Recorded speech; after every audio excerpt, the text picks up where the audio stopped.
말씀은 창세기 22장에서 함께 보도록 하겠습니다. 창세기 22장 1절부터 14절까지 말씀입니다. 교독하도록 하겠습니다. 제가 홀수절 그리고 여러분들이 짝수절을 읽어주시기 바랍니다. 창세기 22장 1절부터 14절까지입니다. 그 일 후에 하나님이 아브라함을 시험하시려고 그를 부르시되 아브라함아 하시니 그가 이르되 내가 여기 있나이다.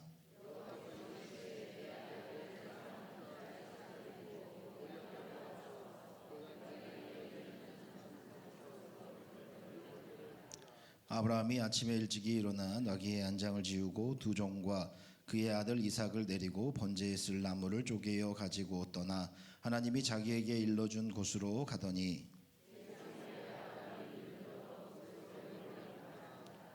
이에 아브라함이 종들에게 이르되 너희는 나귀와 함께 여기서 기다리라. 내가 아이와 함께 저기 가서 예배하고 우리가 너희에게로 돌아오리라 하고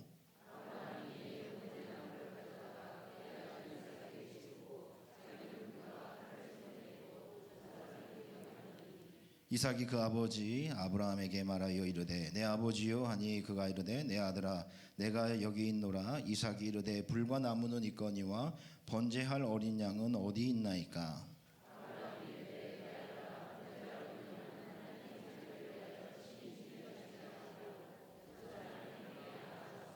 하나님이 그에게 일러주신 곳에 이른지라. 이에 아브라함이 그곳에 제단을 쌓고 나무를 버려놓고 그의 아들 이삭을 결박하여 제단 나무 위에 놓고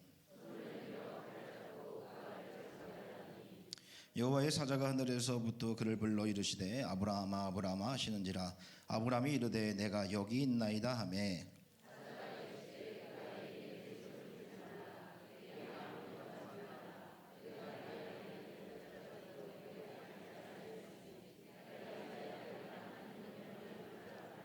아브라함이 눈을 들어 살펴본즉 한 숫양이 뒤에 있는데 뿔이 수풀에 걸려 있는지라. 아브라함이 가서 그 숫양을 가져다가 아들을 대신하여 번제를 드렸더라. 아브라함이 그 땅 이름을 여호와 이레라 하였으므로 오늘날까지 사람들이 이르기를 여호와의 산에서 준비되리라 하더라. 아멘.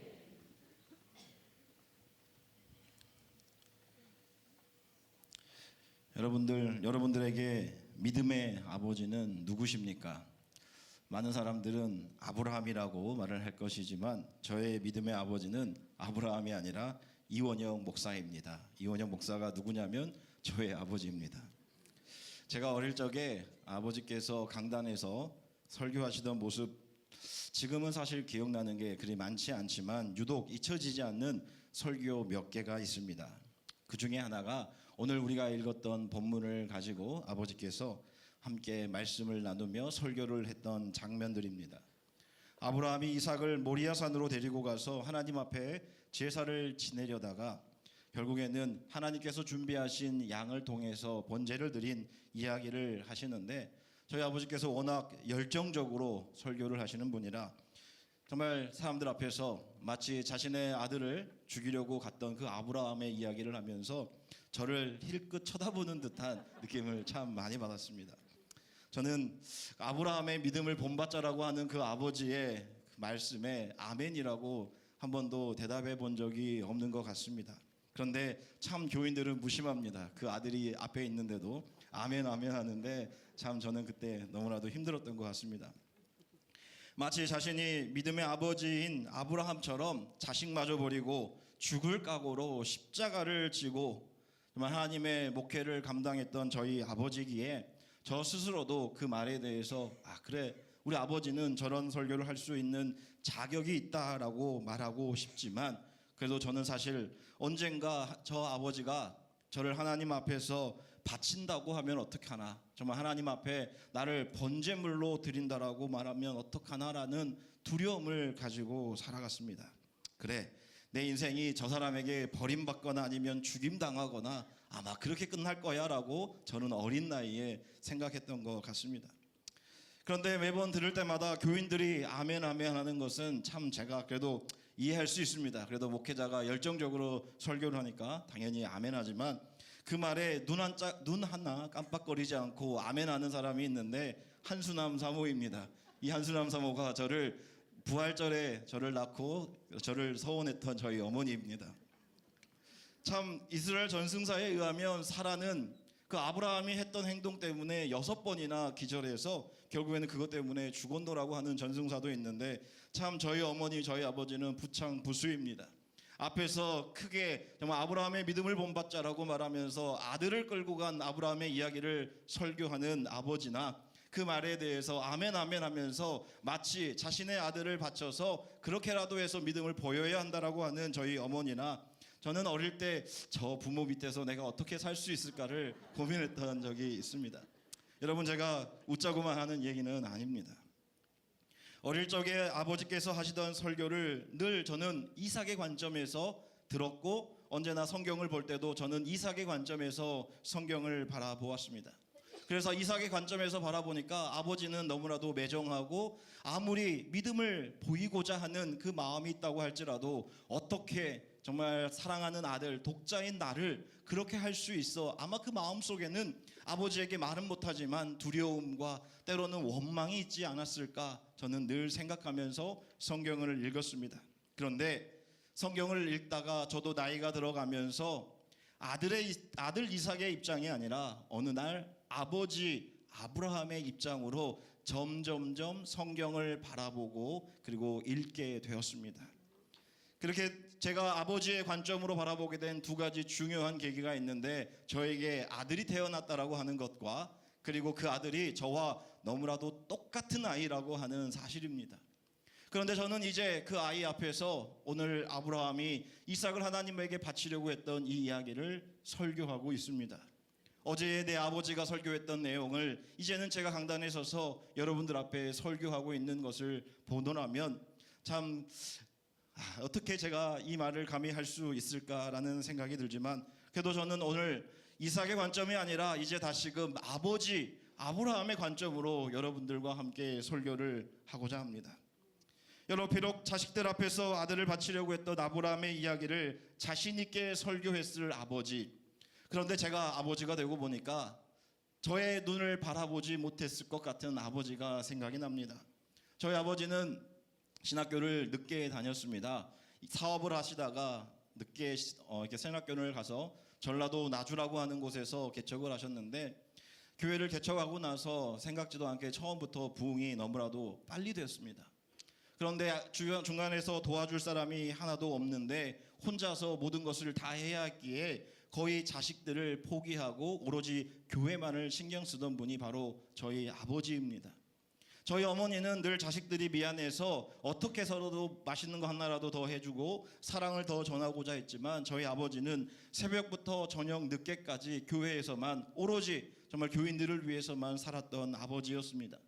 저는 그렇기에 자식을 버리고자 했던 그 아브라함의 설교를 했던 아버지 그냥 이해가 되었고 그래 당신은 정말 아브라함과 같은 사람입니다라고 저는 인정을 했습니다. 그런데 제가 아버지가 되고 보니까 이제서야 그 아버지의 마음을 조금이라도 이해할 것 같습니다. 그때는 그렇게도 매정하고 그렇게도 정말 보기 싫었던 아버지인데 그 아버지의 마음에는 우리가 알 수 없는 아픔과 슬픔이 있었다라고 하는 사실입니다.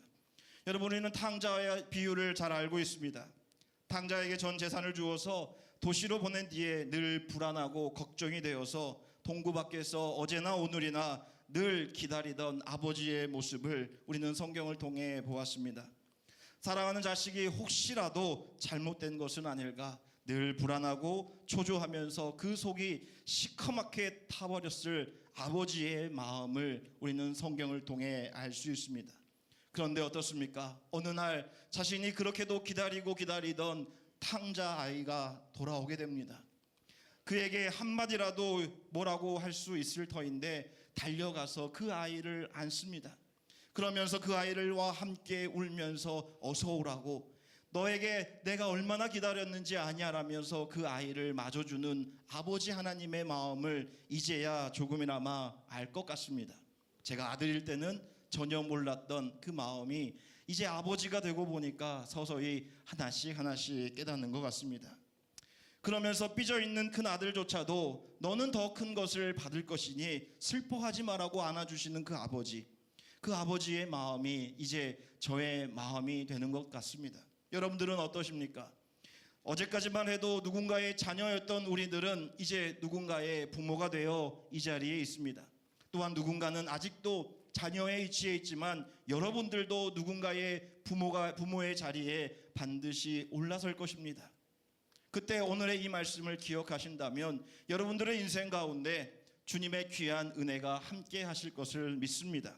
오늘 그 신앙의 여정을 저와 함께 같이 가시기를 주님의 이름으로 간절히 축원합니다.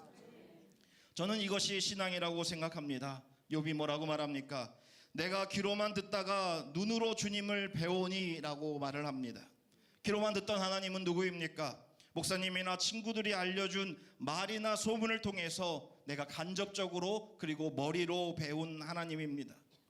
욥에게 세 친구와 엘리후가 다가와서 하나님에 대하여 수없이 많은 말을 들려줍니다.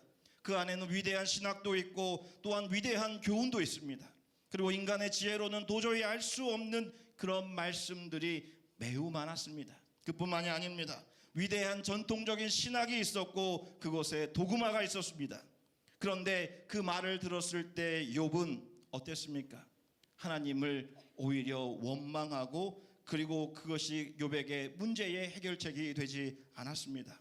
그런데 욥이 눈으로 하나님을 직접 보았더니 그의 마음에 있었던 응어리들이 다 씻어져 내려가면서 그때서야 하나님 앞에 회개하며 돌아오게 됩니다. 우리는 귀로만 듣는 하나님, 머리로만 아는 하나님으로는 알 수 없는 아버지의 마음이 있습니다. 그것을 나는 내 마음속에서 충격을 받아야지만, 그리고 내 눈으로 보고 경험할 때만 우리는 그 하나님 아버지의 깊은 사랑을 깨달을 수 있습니다.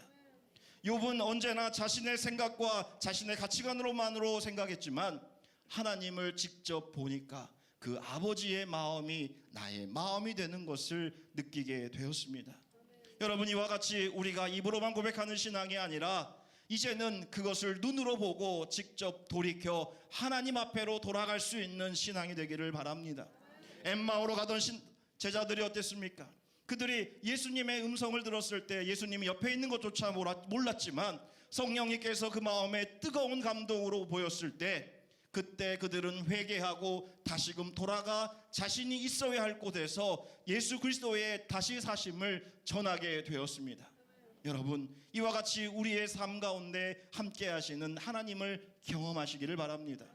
언제나 어린아이의 신앙이 아니라 이제는 아버지의 신앙, 어머니의 신앙이 되어서 나와 함께 하시는 하나님, 내가 그렇게도 원하고 바랐던 하나님을 이제금 내가 눈으로 볼 수 있는 여러분들이 되시기를 주님의 이름으로 간절히 축원합니다.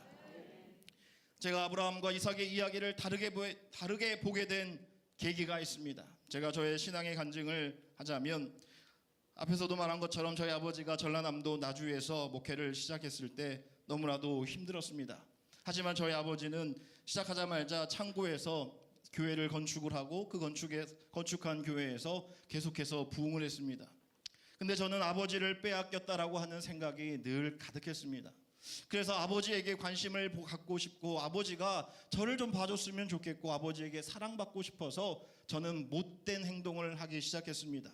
교회 헌금을 손대기 시작했고 때로는 아버지가 싫어하는 것들만을 저는 했습니다. 그러면 아버지가 나를 조금이라도 봐줄까 봐. 그런데 결국에는 제가 고등학교를 다니다가 학교를 그만두게 됐습니다. 여러 가지 이유가 있었지만 제가 과연 학교를 다니는 게 무슨 의미가 있을까라고 생각을 했던 것 같습니다. 저희 아버지가 목회를 잘 하시다가 저 때문에 이제 목회하는 것이 어려워졌습니다. 그 교회에서 교인들 보기 부끄러워서 옮겨야 되겠다라는 생각을 갖게 될 때 저희 아버지가 이제 광명이라고 하는 곳에서 함께 교회를 옮길 수 있는 기회가 되었습니다. 근데 저희 아버지는 단 한 번도 빚을 지어본 적이 없었는데 광명으로 오다 보니까 여러분 시골에서 도시로 오다 보면 여러 가지 핸디캡을 가질 수밖에 없는데 그곳에 빚이 한 2억 정도 된다라는 이야기를 듣고 IMF 1998년도였는데 저희 아버지가 그래 바꿉시다. 어차피 우리 아이들 대학도 가야 되니까 그래 대단한 결정을 하게 되었는데 이게 웬일입니까? 이삿짐을 푸는데 전화가 옵니다. 전화가 와서 전화를 받고 저희 어머니가 이삿짐을 풀다가 그 자리에서 쓰러졌습니다. 그 전화의 내용을 나중에 알고 보니까 이번 주 월요일 날 기사를 하고 있는데 금요일까지 5천만 원을 갚지 않으면 교회가 부도난다라고 하는 소식을 전하는 전화였습니다. 알고 보니까 2억이 아니라 15억의 빚을 갖고 있는 교회였습니다. 저희 얼마나 놀랬겠습니까? 저희 어머니는 몸져 누우셨고 저희 아버지는 전전긍긍했습니다. 이삿짐을 푸는 등 마는 등 그곳에서 어떻게 해야 하나 고민을 했습니다. 그리고 저희 아버지는 냉정함을 찾고 빚들이 어떻게 되어 있는지를 찾아보는데 15억이라고 하는 빚이 일주일 사이에 2억이 줄어버립니다.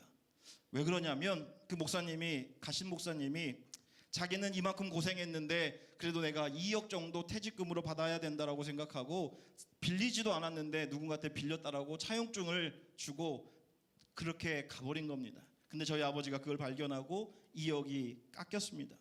저는 그 과정을 보면서 목사에 대해서 가뜩이나 저희 아버지 때문에 실망하고 늘 마음속에 좋지 않은 감정이 있었는데 그 목사님을 보면서 정말 많은 상처를 받았습니다.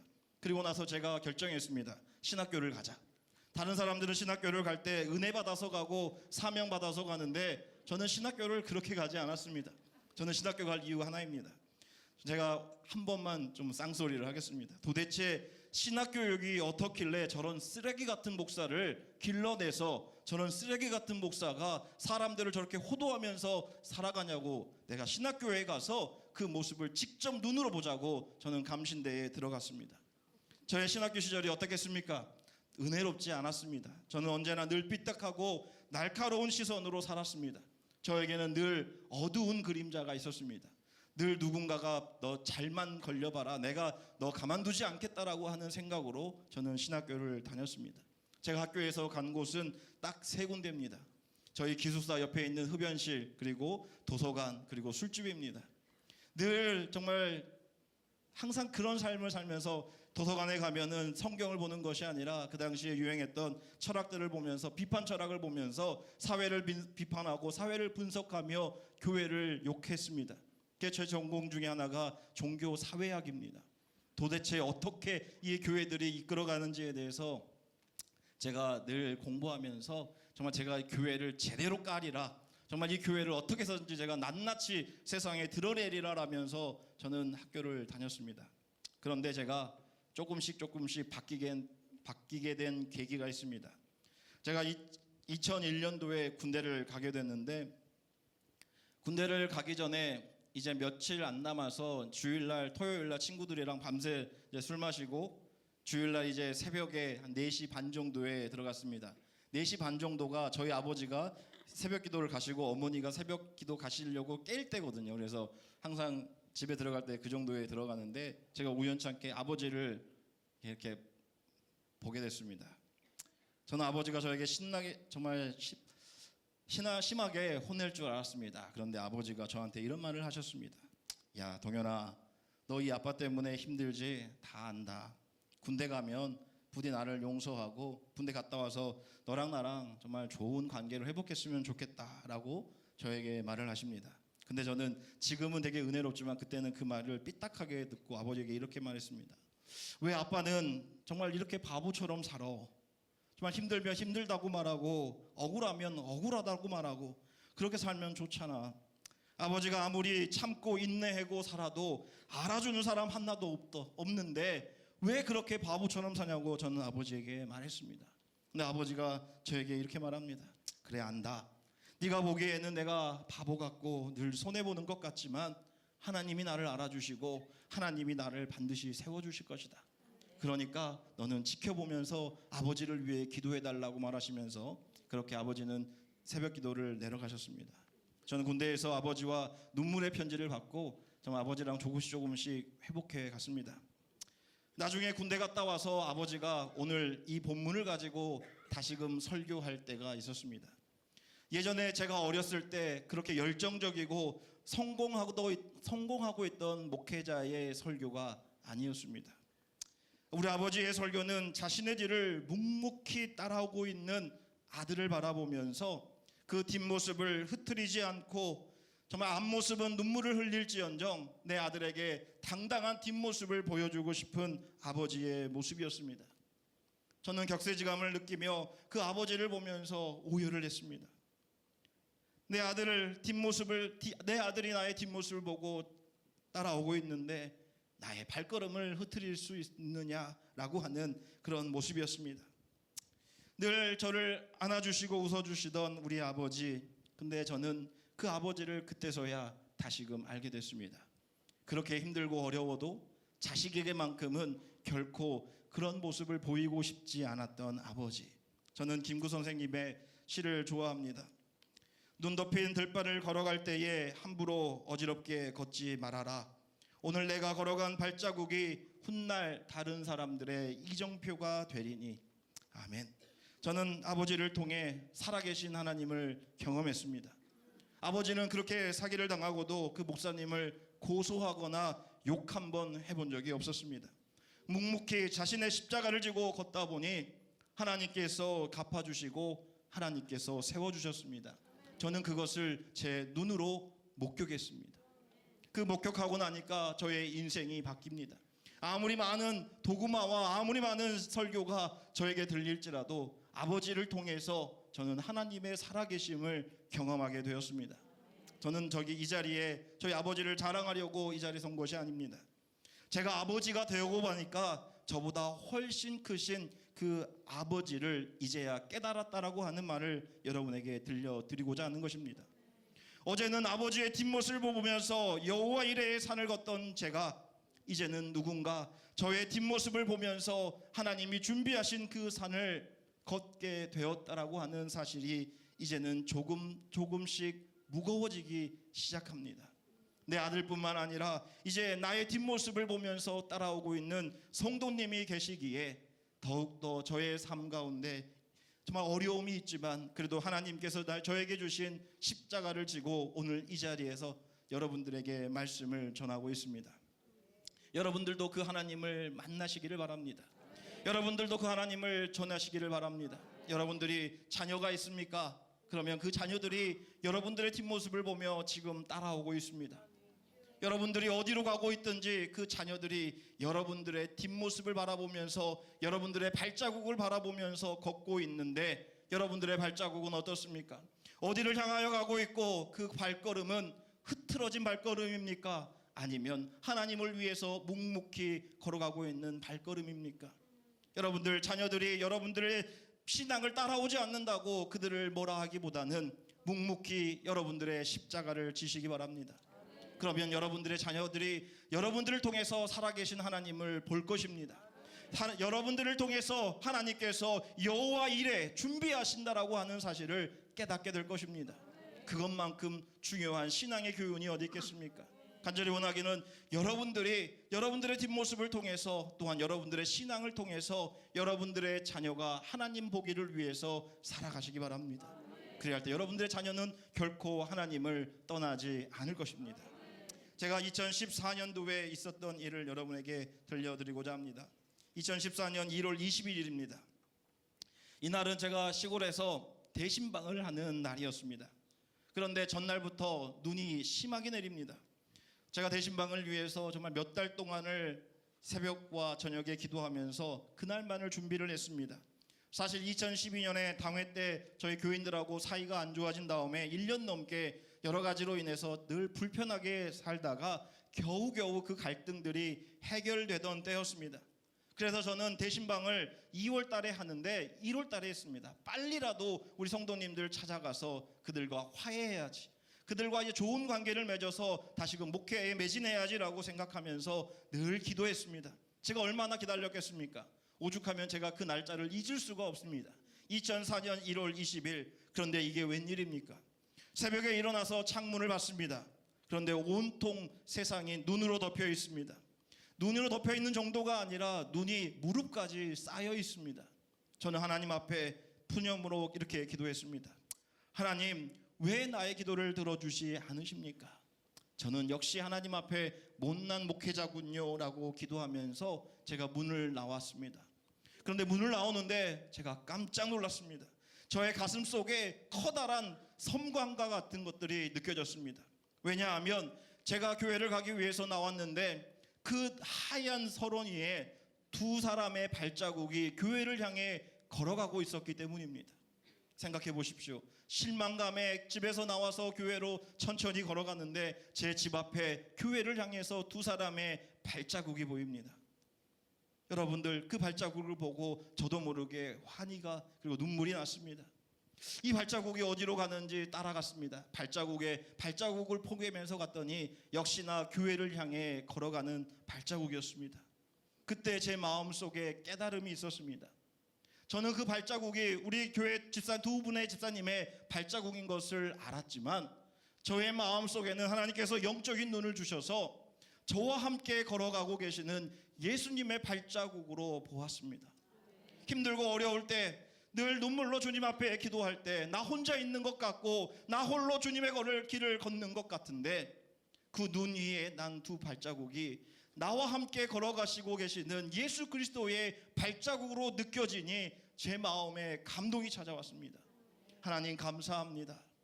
제가 혼자 있는 것 같지만 하나님이 저와 함께 걸어가지고 계시군요. 저는 늘 주님 앞에 버림받은 것 같았는데 제가 버림받지 않았군요. 제가 예전에는 몰랐는데 오늘 이 눈길을 걸으면서 하나님의 은혜를 깨달았습니다라고 생각하고 정말 그들과 함께 새벽 기도를 끝나고 그날 아침부터 저녁까지 8가정을 열심히 발로 걸어다니면서 정말 한 번도 쉬지 않고 우리 성도님들과 은혜로운 시간을 갖게 되었습니다. 그날의 그 감격을 저는 잊을 수 없습니다. 정말 가는 곳마다 제가 그 감격이 있어서 눈물이 나는데 성도님들이, 할머니들이 제가 우니까 같이 웁니다. 같이 울다가 손잡고 울면서 정말 그 하루하루가 너무나도 감사했습니다.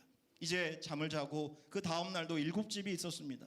새벽에 일어났는데 역시 눈이 왔습니다. 밤사이에 눈이 와서 오늘은 기대를 했습니다. 오늘도 우리 집사님들이 나보다 먼저 발자국이 나에게 남겨줬겠지라고 생각했는데 그 발자국에 아무런 발자국도 없습니다.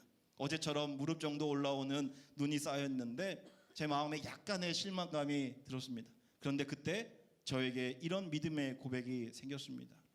어제는 나보다 먼저 걸어간 누군가의 발자국을 따라서 내가 갔다면 오늘은 내가 누군가에게 나를 따라오시오, 나의 발자국을 보고 주님 앞에 인도할 수 있는 그 걸음을 걷자라고 하는 믿음이 저에게 들려왔습니다. 그래서 저는 그때 섭섭하지도 않았고 그곳을 가면서 교회를 향해 걸어가면서 내 마음속에 은혜가 찾아왔습니다. 그래, 내가 어제는 예수님과 함께 걸었고 나보다 먼저 걸었던 사람들의 발자국을 따라갔다면 이제는 내가 먼저 나아가리라. 그 하나님의 믿음으로, 그 하나님의 감격으로, 그 하나님과 함께 걸었던 은혜로 이제는 오늘의 십자가를 지고 내일 나를 따라올 내 자녀들, 나를 따라올 성도님들을 향해서 내가 먼저 나아가리라고 하는 고백을 갖게 되었습니다. 그날도 정말 7가정을 돌면서 얼마나 기뻤는지 모릅니다. 정말 찬양만 부르면 눈물이 나고 말씀을 전하면 우는 건지 설교하는 건지 모르는 그 상황 속에서 정말 성도님들과 대신방이 끝나고 나서 저는 그때부터 저의 목회가 조금씩 열렸다라고 생각을 합니다. 여러분 어떻습니까? 어제는 나보다 먼저 걸었던 선배들과 예수 그리스도의 발자국을 따라 오늘 이 자리까지 왔습니다. 여러분들, 오늘 이 자리에서 여러분들은 무엇을 남기며 살아가겠습니까? 어제처럼 누군가의 발자국만을 보면서 걸어가시겠습니까? 아니면 오늘 우리에게 주어진 십자가를 지고 걸어가시겠습니까? 아브라함이 이삭과 함께 걸어갔던 그 길을 이삭은 자신의 아들 야곱과 함께 걸어갑니다. 야곱은 어떻습니까? 자신의 자녀들과 함께 그 산을 올라갑니다. 여호와 이레, 하나님이 준비하신 그 산에 하나님께서 명령하시기에 어제 내가 보았던 그 아버지, 내가 보았던 선배들의 그 뒷모습을 따라서 그 길을 걸어갑니다.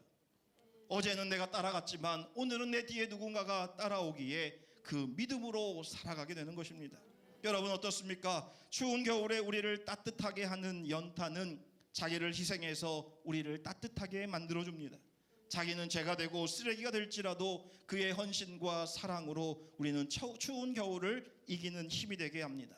그런데 여러분, 이 연탄은 어제의 연탄 위에 올라야지만 불을 태울 수 있습니다. 아무리 좋은 연탄, 아무리 고급 연탄이라고 할지라도 어제의 불이 없으면 그 연탄은 타오를 수 없습니다. 그런데 여러분, 오늘의 연탄이 또 내일의 연탄을 위해서 밑바탕이 되어야 된다라고 하는 것이 저와 여러분에게 여러분의 마음속에 새겨지기를 바랍니다.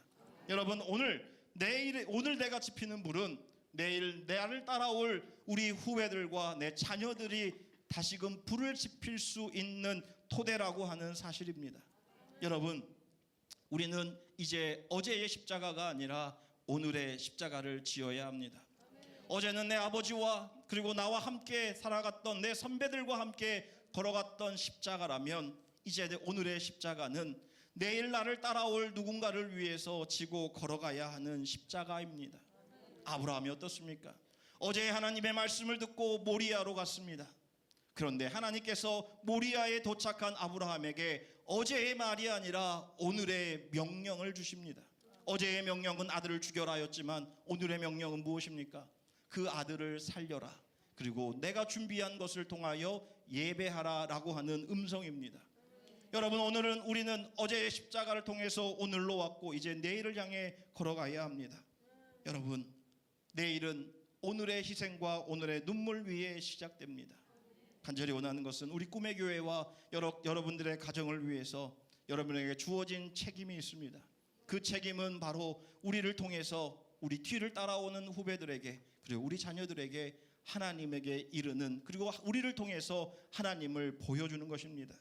그것을 위해 부름받으신 줄 믿으시고 언제나 오늘의 십자가를 지시고 내일 나를 대신해서 걸어갈 우리 후배들과 자녀들을 위해서 여러분, 우리들을 통해 하나님을 보여주실 수 있는 귀한 성도님들이 되시기를 주님의 이름으로 간절히 축원합니다. 기도하겠습니다. 주 하나님 아버지, 우리는 언제나 어제의 십자가만을 이야기합니다. 예수 그리스도가 지셨던 십자가, 그리고 예수를 따랐던 제자들의 십자가만을 이야기합니다. 그런데 오늘 내가 지어야 할 십자가에 대해서는 우리는 말하지 않습니다.